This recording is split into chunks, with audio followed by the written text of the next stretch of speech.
Bonjour chers parents, bonjour tout le monde. Aujourd'hui je vais vous décrire un poème au but de la paix. La paix. La paix est une graine fragile, à semer avec l'amour. Elle naît dans l'absence de violence, le respect et d'inclusion de la lutte contre la discrimination. Sur l'écran du monde, une mosaïque de peuples enlacés, chaque culture, une étoile qui brille. Dans la constellation de l'humanité, des langues murmurent, des traditions dansent, un héritage précieux. N'écoutons pas les sirènes de la discorde qui sèment la dissonance et la peur. Dressons nos cœurs en rempart contre les vents de la terreur. Bâtissons des ponts de solidarité dans le creuset de fraternité. Forgeons un avenir épanoui, car nous sommes tous les enfants de la terre, unis par le souffle de la vie. Certes, un monde en paix est un monde hypothétique, mais ensemble, nous pouvons faire germer l'aube d'un monde uni. Rien n'est plus beau que la paix, rien n'est plus grand que l'harmonie, rien n'est plus fort que l'unité. Alors, ouvrons nos bras, laissons nos cœurs s'embrasser, dansons la ronde de l'harmonie pour que la paix règne en majesté. Alors, merci beaucoup, merci. Bon, sans plus tarder, nous allons tout simplement introduire un grand monsieur qui s'appelle Serigne Abdou Aziz Dramé, Aziz Edmar, qui a écrit cet ouvrage-là intitulé Fruits de mes nuits blanches. Qui fait partie parmi les plus grands slaveurs du Sénégal. C'est une tête parmi les têtes. Et je crois une chose, comme j'ai l'habitude de le dire, peut-être semble être ce qu'on appelle mon proverbe que j'aime tant, M. Ndiaye, qui disait ceci: si je définis comme telle l'éducation semble être tout simplement un logiciel qui programme l'ordinateur.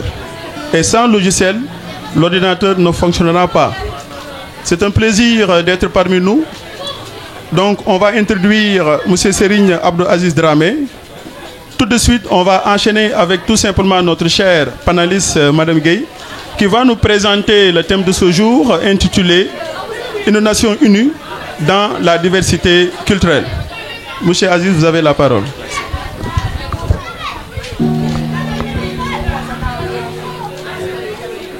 L'écrit pur m'autorise mon écriture. À l'appel de la culture, je réponds sans rature. Mon slam ici pour vous présenter des couches de peinture.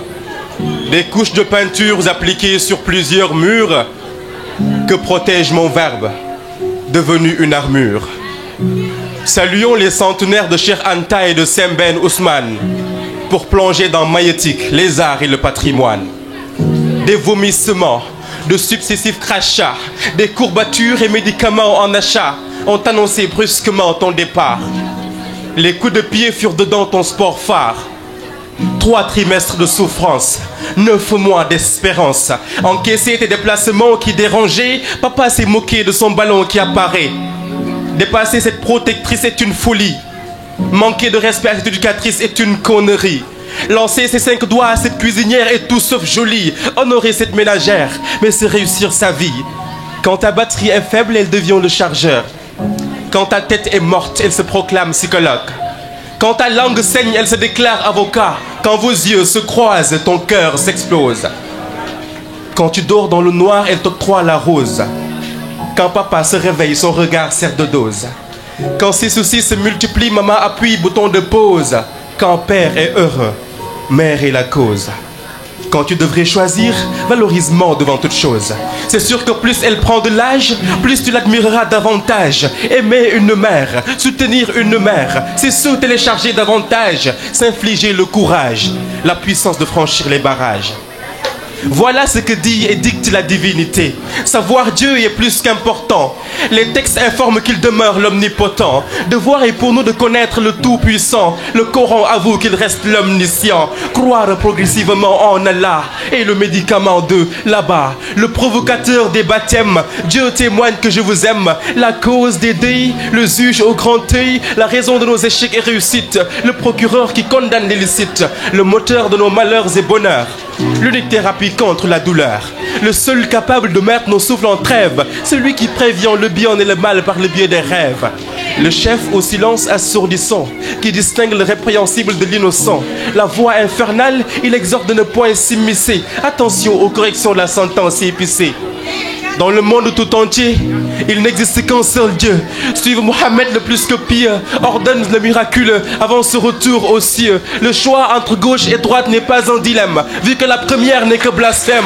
Croyants et pratiquants bénéficieront de la crème en fonction des graines qu'ils sèment. Man de dama xëy fajar dal di jàpp julli nafara benn ba ci ñaari saar ñaan barki Seydi Aboubacar mi aar borom bi fànqal ñu suñuy bàkkaar góor gi kenn xool ba ànd ak naqar ndax taar gi ci moom kaar Cheikh al Khalifaay jàmbaar ju yéemay jaar-jaar bépp tolof-tolof mu génn la ci lu mu tar juddu ci tey siir ki mat na yaakaar jaamu yàlla daal moo ñu si tax a sawar ma ne góor gee ñu defar taalibe Cheikh du tiit du ragal ndax laa ko ci gile mbaar Cheikh Seydi Aboubacar était et sera toujours au pouvoir, car est notre plus qu'un maîtrisard. Nous ne l'avons jamais vu, mais l'amour que nous portons pour cet érudit est bizarre. Nous ne l'avons jamais observé, mais sa photo ne nous est pas rare. Ceux qui doutent de son excellence ne sont que connards. Slammer sur lui me perfectionne dans cet art. Pour écrire sur lui, j'écris et je barre. Prier sur lui éradiquera nos litiges tôt ou tard. L'homme au bonnet carré et au joli regard. Son nom prononcé de Dakar à Qatar. Cheikh Al Khalifa aux enseignements des valeurs fondamentales pour un apaisement capital, afin de suivre la logique sans escale pour un pays non fatal. Mam le poser, l'apaiser, poser des antithèses face aux thèses françaises, rien que pour donner la chance à la nation sénégalaise d'être à l'aise. Mam du magnificien, Al Khalifa du unique, Ababakar du authentic, si du eminent mystique, Mam the worst vicar, Al Khalifa the missionary, Ababakar the visionary, si du révolutionary, the elegant, the scholar, the elegant, the revelant, the teacher who was teaching 5 years is our life. Borom ya khutbu ya khawsu, ya mawlaya ya wazaru, ya muntaha al-amali billahi ya khamaru. Chers enfants, chers écoliers, j'ai eu à avoir des sources sûres et à me documenter à travers la lecture, venant tout juste d'acquiescer que j'ai détruit ma belle verdure quand j'ai brûlé la nature. J'ai eu à avoir des sources sûres et à me documenter à travers la lecture, venant tout juste d'acquiescer que j'ai détruit ma belle verdure quand j'ai brûlé la nature. Attention au réchauffement climatique. Slam. amna benn ndëgëraay bi damay faral di wax ñaara tax benn bi culture la beneen bi religion la parfois di nga nekk ak doomu aadama nga teg ne bëgg na la waaye lu muy wone la wante boo xoolee ba ci biir nekkul chebon da ngeen bokk sap julli muy ñaan yow nga nekk ci ngunda moom mu nekk tout simplement ci palais. Donc aujourd'hui, monsieur Philippe, on vous donne la parole. Vous allez animer tout simplement pour 10 minutes, le temps que nous allons revenir sur madame Gueye, et vous allez nous faire une présentation pour 10 minutes au lieu de 15 minutes. Allez-y.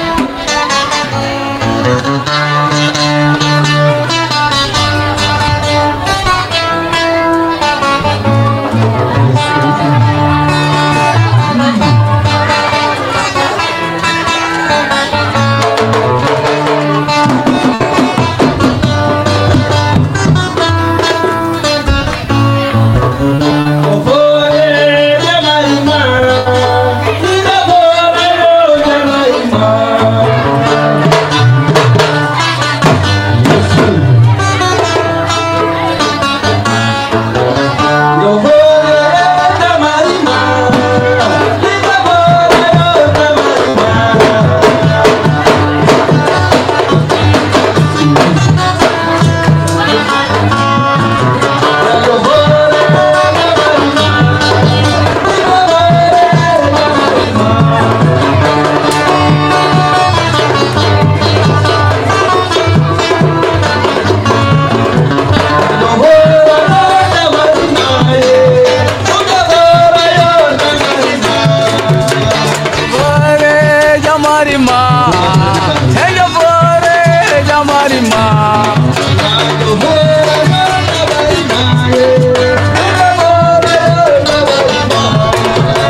rek ah am na ñu lakk ci ko télé soo fa yàgg fi les alpulaar sont là ana couleur yi vous savez les alpulaar et ci kanam léegi-léegi maa ngi ñëw waaw Mali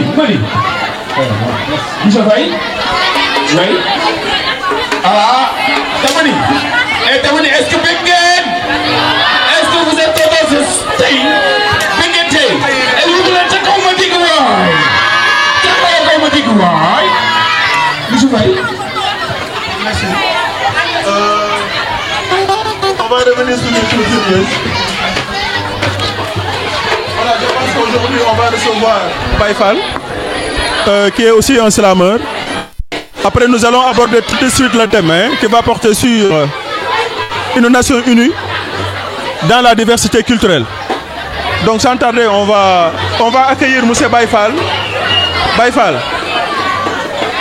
bismillah. Nous recevoir Baye Fall.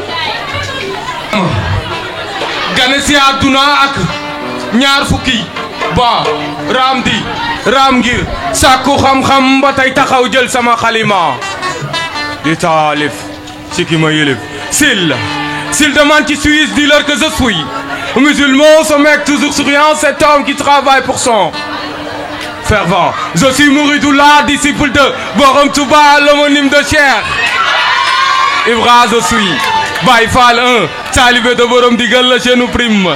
Le Djef Djel, mon art est noble, tout comme mon surnom. Baye Fall noble. Salam alaikum. Amadou Fall, Sayer Ndiaye.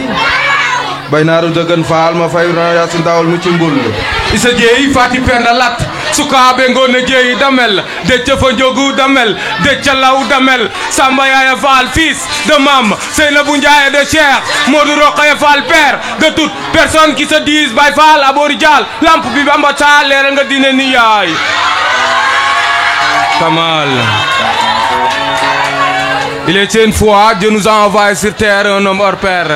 Un homme qui s'est bâti pour l'islam et la terre. L'homme qui a dépassé les repères, le sauveur des Baye Fall dans l'univers, frère. Sœur, entendez que cet homme est comme un père ou un grand-père dont je suis fier. Et l'homme solidaire, Lamp Fall, Baboul, Mouridina, Maïssa, Bigué Kumba Fall, la lumière et le fer dit Tariqa, Mouri, Dia, je l'admire sans narcissisme car il est l'absolutisme.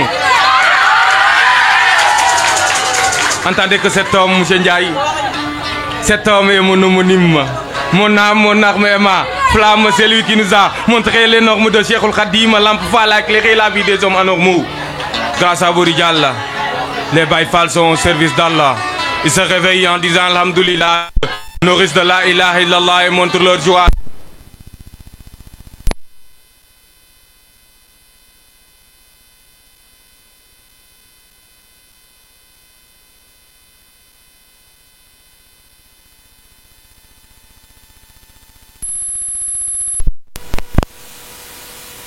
Et mon parabole et mon xol l'amour qui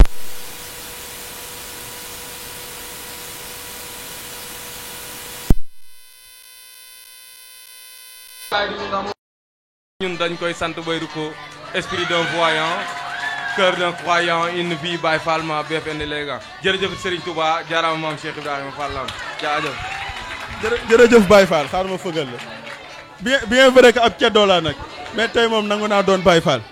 Bon, ce qu'on va faire, maintenant on va tout simplement aborder notre thème qui porte sur une nation unie dans la diversité culturelle. Ce thème sera animé par Madame Gueye, professeure AG ici, au sein de la Maïti.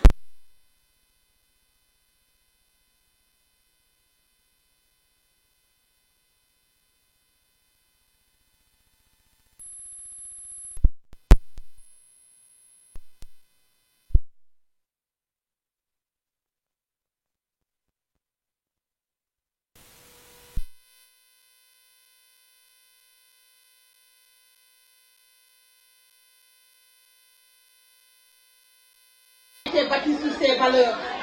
Notre cher Sénégal a été battu sur des valeurs de quoi? La solidarité, l'amour du prochain, l'entraide. Et ce sont ces valeurs-là qui fait ce que nous appelons notre cohésion sociale. Là aussi, Notre cher Sénégal aussi a été battu sur des pratiques comme quoi ce qu'on appelle le cousinage à plaisanterie. Le cousinage à plaisanterie est une pratique culturelle qu'on appelle en Wolof le kalanté. Défini en français comme quoi l'ensemble des pratiques qui réunissent les individus par le biais de leur communauté d'appartenance. On a eu à assister des cousinages à plaisanterie entre plusieurs ethnies, en particulier entre Sérère et Diola, entre Sérère et Pulaar. Et ce cousinage à plaisanterie est l'un des socles de notre cohésion sociale. Donc, faisons tout pour préserver cette belle héritage culturel que nos ancêtres nous ont légué.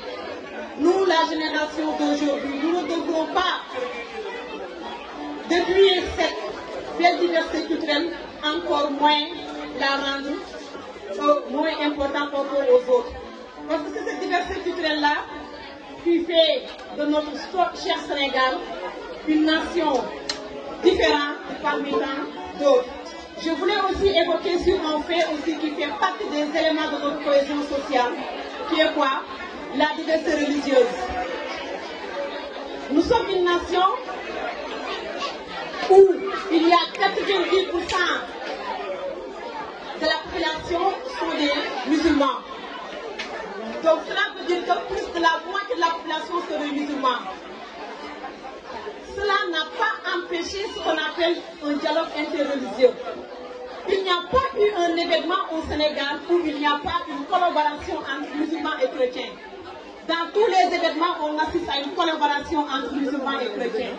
Ça fait partie aussi des éléments de cohésion sociale au Sénégal. Regardez, quand notre nation...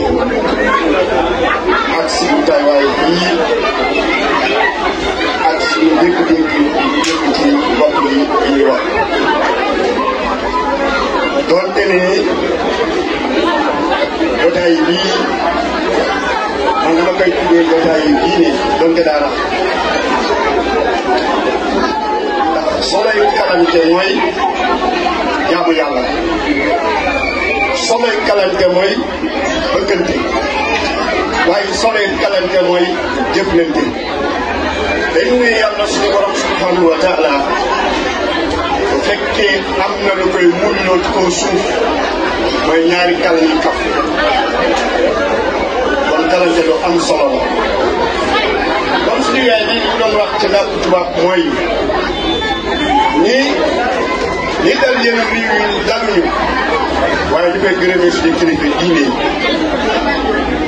jotaay bii tey man dama ko tuddee ni yàlla waxoon ni jullit yëpp ñoo bokk leeg baaj waaye li ma gën a man yàlla mooy rafetal jotaay rafetal lañ nekk nii bi rafetoo amul woon jotaay bii du am bu jàmm amul woon jotaay bii du am waaye bu looloo amoon jotaay bii du am kon ñuy sant ak gërëm ñi nga xamante ni ñoo sabab jotaay bi waaye di gërëm Babacar Ndaw nga xamante ni tabarakallah lii dafa yàgg bokk ci bëri tey ak yu bari bu ci daan tëbi bu ci daan liggéey xale yi nga xamante ni ñooy ëllëg réew waaye di ëllëg àdduna ndax alquran dafa wax ni aman qatala nafsan muta'ammidan jazaahu jahannam képp ku rey nit te tey ko safara muy sa kaw ba man ahya naas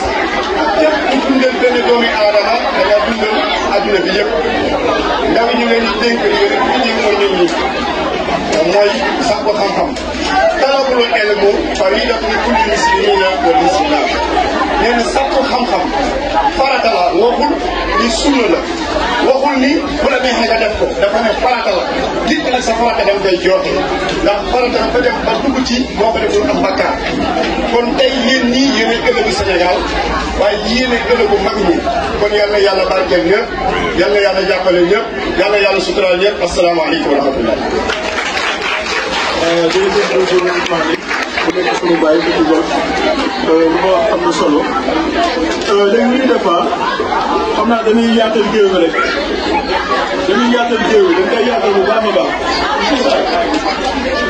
on va faire danser monsieur Sarr monsieur Ndiaye Ndiaye Profar dañu ko partir monsieur Sarr votre politicien ñooy fait tout pas monsieur Ndiaye ba léegi monsieur Ndiaye monsieur Ndiaye prof de français qui est là parmi nous ñoom aussi da ngeen di fekk loo suñu tey. Et monsieur Faye, toi aussi, toi aussi tu vas danser, hein, monsieur Faye. Monsieur Ndiaye, venez, monsieur Fall, venez. Madame Ndiaye, venez ici. Alors, venez yaatal, venez yaatal. Benn bés ñu jël ay image, benn bés, ok?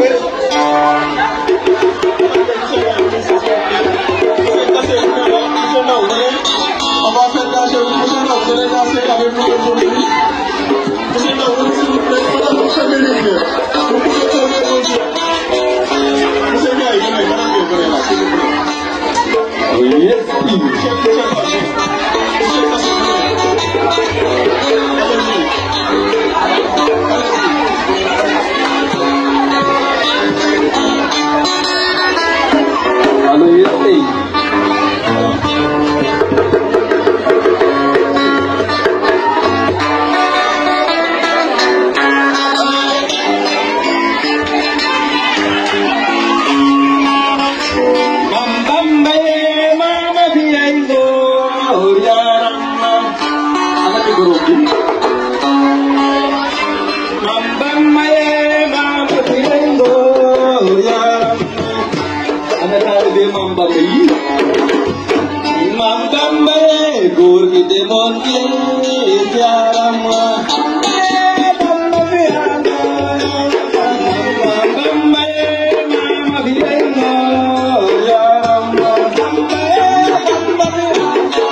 Artiste aujourd'hui.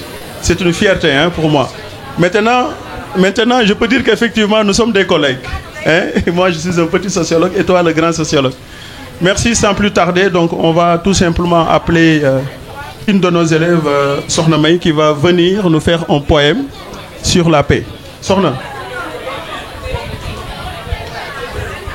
Bon, mais aussi, je tiens à vraiment encourager et à féliciter l'Association nationale pour le cousinage à Plaisanterie, qui est notre partenaire financier, je peux dire ça, représenté aujourd'hui par M. Koulibaly et M. Babacar Ndao qui sont là, vraiment qui sont là en train de nous aider, et je pense qu'il est important de les remercier. Il y a aussi M. Doudou Mané qui est ici avec nous, et nous allons continuer comme ça, et j'espère que je vais voir bientôt les pas de danse des Halpulaar, les Diola, les Serer, les Manjak, extra, ok? Donc sans plus tarder, nous allons donner la parole à Maïmouna qui va nous faire un poème sur la paix. Bonjour mesdames et messieurs. Aujourd'hui, je vais vous présenter un poème intitulé La paix. La paix est une colombe qui vole dans le ciel bleu. Elle apporte l'amour et la joie dans le cœur de tout être vivant, en chassant la haine et les pleurs. La paix est un cadeau, un jardin dans lequel les fleurs multicolores s'épanouissent en harmonie et embaument l'air de leur parfum. La paix est un sourire, un rêve, qui illumine les visages, réchauffe les cœurs comme un rayon de soleil. Puisque la mort est la paix éternelle, si nous voulons la paix, faisons les morts, car qui vit en paix avec lui-même, vit en paix avec l'univers. Aimons-nous les uns les autres et ensemble, construisons un monde de paix.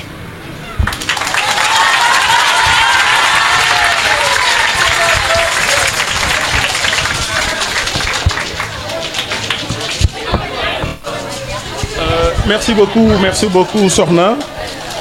Aïssatou Diop est là. Aïssatou Diop aussi va nous faire un poème, toujours sur la paix. Sans la paix, les Halpulaar ne mangeront pas. Donc on a besoin de la paix. Je dois lire.